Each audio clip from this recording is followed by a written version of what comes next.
tell us what this all means. We had the yuan fixing. It was weaker once again. People are not reacting to it the way that they did when the PBOC did widen the trading band to the weak side. The question is, with the weaker yuan, is this something that the PBOC is actually wanting, desiring? I think so. I think that we haven't seen any new idea how to revive the economy in China. They're still back to the debt, ramping property market and stock market. So, if the debt is growing like that, so you need to let the currency slide to ease the debt burden. So I think that's the overall direction. And it's just when the Brexit happened, there was this opportunity to let the yuan go without being noticed by people, because people were focusing on the Brexit.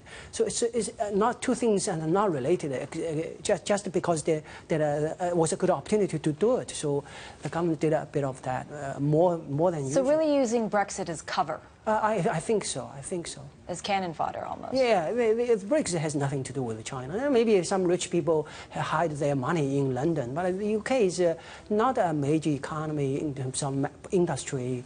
And it's just a place where money passes through. Yeah, so yeah. But some would credit China for being more transparent, which is one of the reasons that investors are not fleeing, the RMB space, that capital outflows aren't at levels that we saw, or the panic at least that we saw the past couple of months. Well, it's related to two things. One is that last year a lot of outflow was due to paying down the foreign debt. So that wave has eased somewhat. The other is that the government has shut down the underground exchanges, and a lot of people have been locked up. And the people who've been doing arbitraging the loopholes being put on notice. So it's really due to the government crackdown that has slowed down the outflow. It's not really due to any financial market reasons. Okay, the weaker yuan, though, I mean, that can't be the only idea. What about triple R cuts? What about interest rates?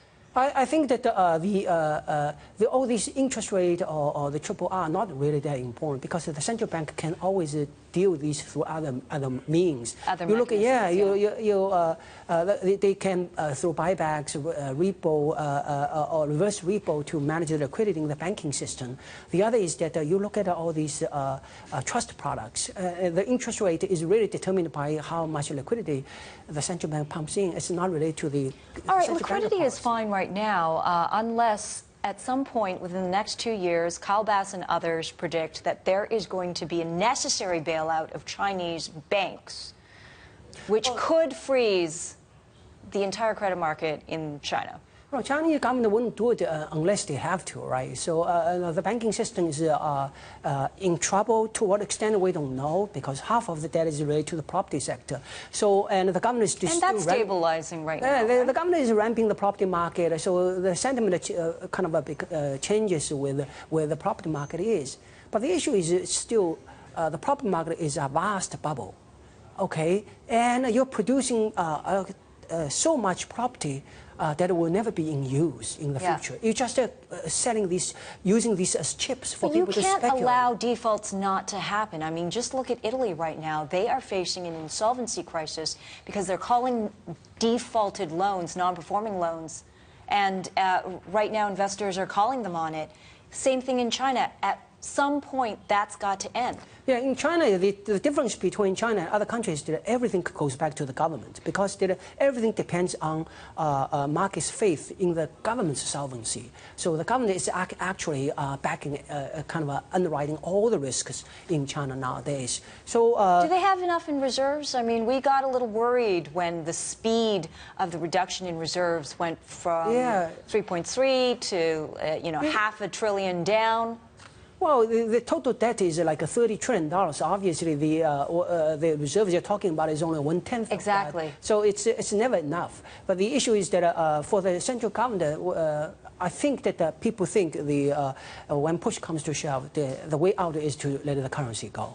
Okay, so then you can create liquidity to recapitalize the financial system. That's a possibility if you can control capital outflow. Now, the capital outflow has slowed down, so that option may be on the table. But we don't know when people find other ways to get the money out, like under-invoicing, over-invoicing the trade account, for example. Exactly. And how you're going to crack down on that, right? So I think what's going on is that the situation is not stable. The government is trying to be as clever as possible, trying to prolong what's going on. But this what's going on, relying on debt and asset bubbles, is just not a sustainable combination. And talking about China, their desire to keep things suppressed as is, you know, they were the engine of the world economy.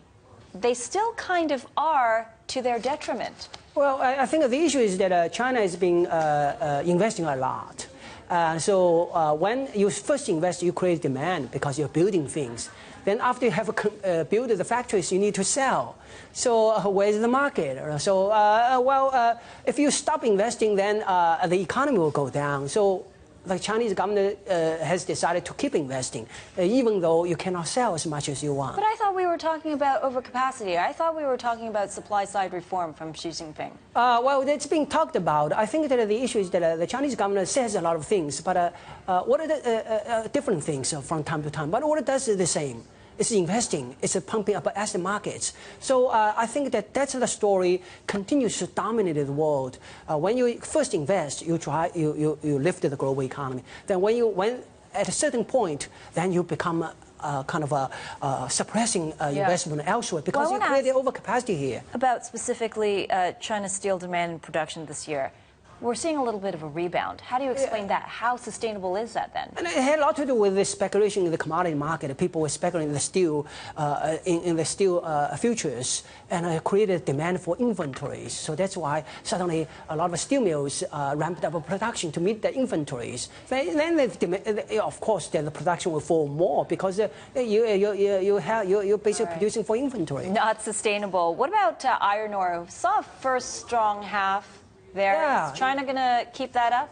Second half? I doubt it. I think it all related to in the spring when this commodity speculation in China happened. In China, because the real investment demand is not growing, so there's and the central bank is still pumping liquidity. So there's a lot of liquidity looking for a place to speculate. And it happened in the spring in the commodity market, in the steel futures. So that led to a bounce in iron ore price and steel price.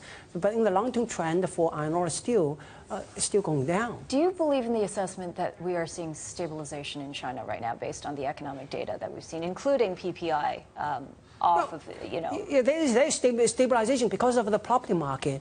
The government, these subprime financing for down payment led to this wave of property tick up. And that led to money to the local governments. So when the local governments could spend money, then you have a little bit of stabilization.